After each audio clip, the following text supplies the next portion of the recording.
किसी भी एग्जाम को क्रैक करने के लिए ये 4 चीजें बहुत ज्यादा इंपॉर्टेंट होती हैं जो हम सभी को पता होती हैं। पहला, उस चैप्टर की थ्योरी कवर करना, दूसरा उसके क्वेश्चन प्रैक्टिस करना, एंड तीसरा टेस्ट देना, और लास्ट वाला बहुत ज़्यादा इंपॉर्टेंट है जो हम लोग हमेशा नहीं कर पाते हैं, वो है मल्टीपल रिवीजन करना। अब ये जो 2 चीज़ें लास्ट में मैंने बताई, टेस्ट और आपका रिवीजन, यही डिसाइड करता है कि हमारा सिलेक्शन होगा कि नहीं होगा। So hi everyone, welcome back to my channel.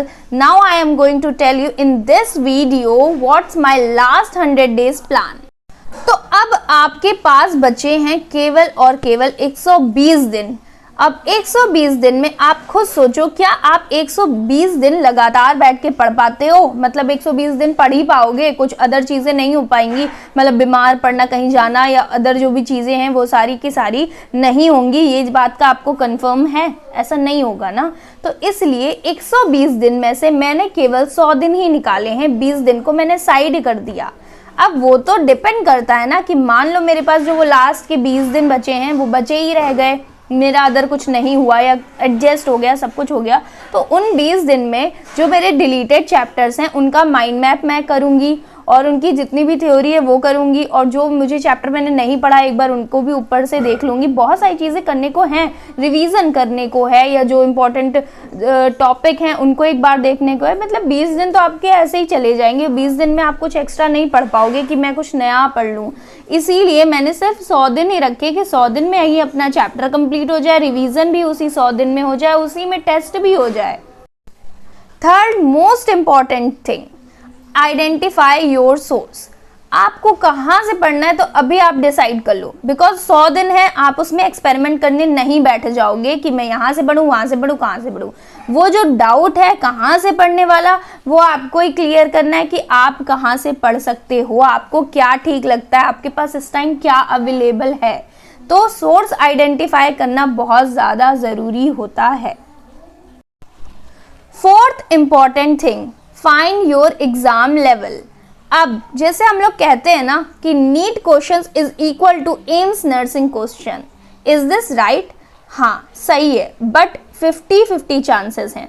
देखो, हम ऐसा बिल्कुल भी नहीं कह सकते हैं कि जो जितना नीट का लेवल है सेम बीएससी नर्सिंग का लेवल होता है।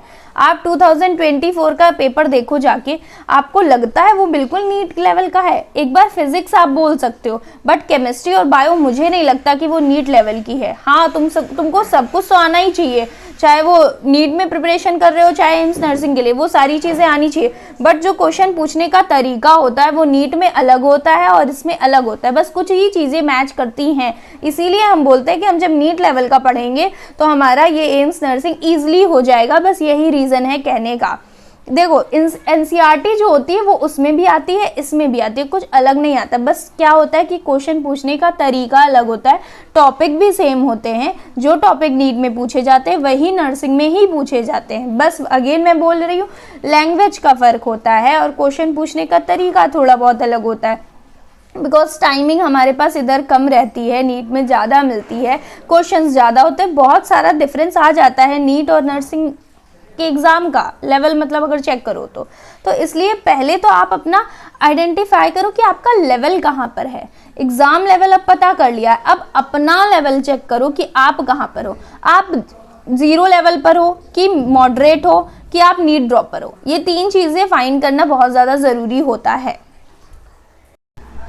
आइडेंटिफाई योर लेवल, कि आपको बेसिक आती है कि नहीं आती है। अगर बेसिक नहीं आएगी तो आप नीट के क्वेश्चंस ही कहाँ से कर पाओगे? तो वही हो गया ना। नीट भी क्वेश्चन छोड़ो, मैं कहती हूँ कि एम्स नर्सिंग के भी क्वेश्चंस हम नहीं लगा सकते अगर हमारी बेसिक मजबूत नहीं है। तो सबसे पहले तो बेसिक ही कंप्लीट करनी है ना। और इन 100 दिन में आप खुद सोचो कि आप जब बेसिक नहीं कंप्लीट तो हम नीट के लेवल का पढ़ के कैसे कह सकते हैं कि मेरा क्रैक हो जाएगा। जैसे मैं एक चीज़ नोटिस करती हूँ, मैंने जो बैच में नोटिस करा है अपने विजय एजुकेशन में, और जो नीट के लेक्चर्स थे वो भी, अब वो लेक्चर्स मैं ऑलरेडी पहले से ही करती आ रही हूँ तो मुझे पता है उसमें क्या होता है। हर एक सिंगल चीज़ नीट में पढ़ा दी जाती है, हर एक सिंगल चीज़। बट यहाँ पे मैंने अपने बैच में देखा चीज़ें कंसाइज हैं, बहुत सारा नहीं पढ़ा रहे हैं, बस जो इम्पोर्टेंट है, जो पूछा जाता है वही पढ़ा रहे हैं, और जो पूछा जाता है वही मतलब वो भी कवर करना अभी पूरा कंप्लीट नहीं हुआ है, उसको भी हम लोगों ने बहुत अच्छे से चीज़ें कवर नहीं करी हैं। तो आप खुद सोचो इस चीज़ को, जो नीट लेवल का है उसमें वो सारी चीज़ें पढ़ा रहे हैं, और जो अपने बैच में है नर्सिंग वाले में उसमें कंसाइज करके पढ़ा रहे हैं। जब मेरा कंसाइज करके ही कंप्लीट नहीं हुआ है तो फिर मैं कैसे सोच सकती हूँ जो नीट लेवल के हैं, लेंदी लेक्चर्स हैं, मैं उनको कर लूँगी, और कर तो लोग लेंगे हम लोग, पर क्या उसका रिवीजन हो पाएगा, उसके क्वेश्चन प्रैक्टिस हो पाएंगे? तो लेवल आइडेंटिफाई करना बहुत ज़रूरी होता है, जो आप ही आइडेंटिफाई करते सकते हो, क्योंकि सबका अलग अलग होता है। तो मैंने आपको इतने सारे पॉइंट बता दिए कि सबसे पहले हम लोगों को ये चीज़ें देखना बहुत ज़रूरी है कोई भी प्लान बनाने से पहले। तो अब देखो, अब मैं अपना प्लान बताऊंगी कि मैं 100 दिन को कैसे अपने क्या करने वाली हूँ, किन चीज़ों से पढ़ने वाली हूँ, कैसे करूँगी, कितना टाइम दूंगी, क्या है वो सारी चीज़ें।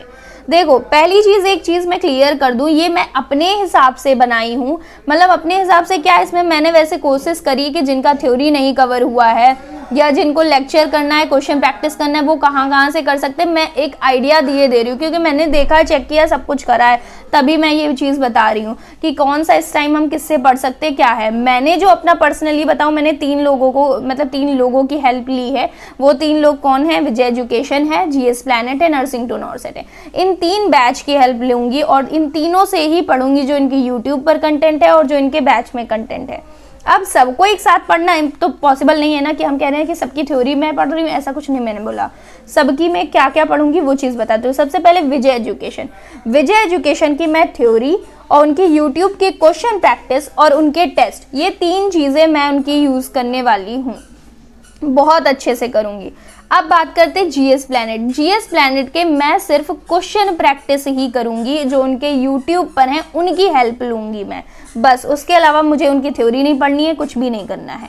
टेस्ट का बात रही तो टेस्ट उनके जो वो बताते हैं, अभी तक उन्होंने बैच में अवेलेबल ही नहीं हुआ है, पता नहीं कब होगा, तो मैं टेस्ट के पीछे उनके नहीं भाग सकती। जो मेरे पास अभी अवेलेबल है मैं उस पर ही अपना कमांड करूँगी, बाकी मुझे एक्स्ट्रा नहीं, क्योंकि कोई एक्स्ट्रा क्वेश्चंस नहीं बता देता है, सब कुछ वही है, कुछ नहीं है। बस ये है ना, लिमिटेड चीज़ें फिक्स कर लो, क्या करना है बस उसको मल्टीपल टाइम कर लो, हो गया।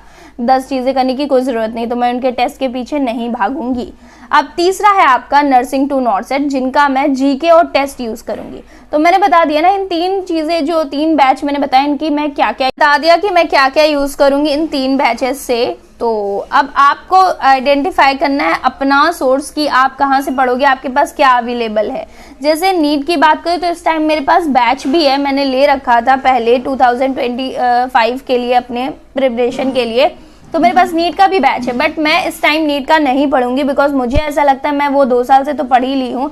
अब मेरे पास टाइम बचता है, क्वेश्चन प्रैक्टिस का अगर बचता है तब तो मैं ज़रूर करूँगी, उसमें कोई डाउट नहीं। बट पहले मैं नर्सिंग लेवल का ही करूँगी, बिकॉज मुझे उसका लेवल जानना है। मुझे नीट का लेवल पता है, अच्छे से पता है, सारी चीज़ें पता है, बट नर्सिंग का नहीं पता है ना। मैं नर्सिंग का फर्स्ट टाइम दूंगी, तो मुझे उनके क्वेश्चंस को देखना चाहिए ना, कि कैसे है, क्या पढ़ाते हैं, क्या नहीं पढ़ाते हैं, हर चीज़ देखनी चाहिए, क्योंकि मेरे पास अवेलेबल है। जिसके पास नहीं है वो तो फ्री में जाओ, जैसे मैं फ्री वालों के लिए भी लिख दूंगी कि आप फॉलो किसको कर सकते हो। और इस टाइम बात करूँ तो पीडब्ल्यू से बेस्ट मुझे नहीं लगता, मतलब हैं तो बहुत सारे अच्छे टीचर्स, उसमें कोई प्रॉब्लम नहीं है, बट ये है ना कि पीडब्ल्यू से मैंने पढ़ा है तो मुझे यही लगता है कि उनका चीज़ ठीक है। नर्सिंग तो आराम से निकल जाएगी एम्स वाली ईजिली उनके कंटेंट से, ये तो कन्फर्म है। उनके 1 शॉट जो होते हैं मोर देन इनफ है अपने नर्सिंग के लिए। बट यहाँ पर ये चीज़ है ना कि जिनका बैच है वो बैच को ही फॉलो करो ना, क्यों ज़रूरत है इधर उधर फॉलो करने का कुछ भी।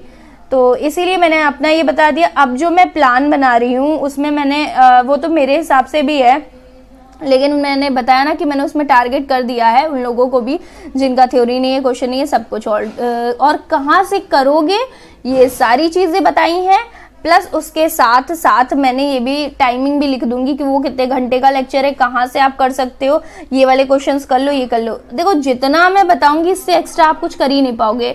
जो लोगों को डाउट होता है ना, क्वेश्चन प्रैक्टिस कहाँ से करें, ये बुक ले ले, वो बुक ले ले, ये करते रहते, इतना तो यूट्यूब पे ही फ्री में पढ़ा है, उसको तो पहले कंप्लीट कर लें। मेरा प्लानर है वो मैं आपको टेलीग्राम पर अपलोड कर दूंगी और सारी चीज़ें उसमें लिखी होंगी कि कहाँ से करना है, कितना करना है, क्या करना है। बट वो सारी चीज़ें आप पर ही डिपेंड करती हैं, आपको जहाँ से करना है कर लो। बट वो है ना कि एक बार चीज़ें कंसाइज करके दे दूंगी, आप आइडिया ले सकते हो। पूरा फॉलो करने की कोई ज़रूरत नहीं है, बिल्कुल मत करना, क्योंकि वो मेरे हिसाब से मैंने अपना बनाया है। आप जो है अपने हिसाब से बनाना, चीज़ें देखना, अगर ठीक लगती उतना कॉपी करो और उससे हिंट ले लो कि हाँ मैं इस चीज़ को ऐसे कर सकती हूँ, ऐसे करना है सारी चीज़ें। ठीक है, तो जितना सब कुछ है वो कम्युनिटी पर अपना अपलोड हो जाएगा। बाकी फिजिक्स के जो हैं वो सारे चैप्टर्स मैं नहीं करूँगी, मैंने पिछले भी वीडियो में बता रखा है। मैं केवल इंपॉर्टेंट चैप्टर्स ही करूँगी, और अगर मेरे पास लास्ट में टाइम जो बचेगा उसमें और टाइम मिलता है मुझे, तो फिर मैं अपना क्या कर लूँगी, जो थ्योरी मैंने चैप्टर छोड़े हैं उनकी थ्योरी सिर्फ पढ़ लूँगी। जितना सब कुछ है माइंड मैप के थ्रू वो भी अपना हो जाएगा, वो तो बात की बात रही। अभी पहले केमिस्ट्री और बायो पे फुल फोकस करना है, बाकी इंपॉर्टेंट चैप्टर फिजिक्स के वो भी सारे कंप्लीट करने विद क्वेश्चन एंड थ्योरी सब कुछ। तो आप पे डिपेंड करेगा। एक चीज़ ये है ना कि मान लो मुझे कोई चैप्टर आता है तो आप स्किप करके दूसरे वाले चैप्टर पे बढ़ जाओ, वो तो आप पर है। सबका अलग अलग चैप्टर रेडी होगा, किसी का कुछ नहीं रेडी होगा, किसी का सब कुछ रेडी होगा। तो वो तो सारी चीज़ें आप पर डिपेंड करती है कि आप उस चीज़ को कैसे करते हो, और आप अपना ही प्लान खुद अपना क्रिएट करो कि मुझे कैसे जाना है। ये तो मेरा था, आप हिंट ले सकते हो क्योंकि मैं टेलीग्राम पर अपलोड करूँगी इस वजह से। और जो भी कंटेंट मेरा मटेरियल है लाइक फॉर्मूला शीट और ये सब कुछ है, ये सारी चीज़ें, क्वेश्चन प्रैक्टिस वो तो मैं कर ही देती हूँ। क्वेश्चन प्रैक्टिस नहीं, क्वेश्चंस अपलोड कर देती हूँ, तो उसकी आप हेल्प ले सकते हो। So that's it for this video. Thank you so much watching. Bye bye.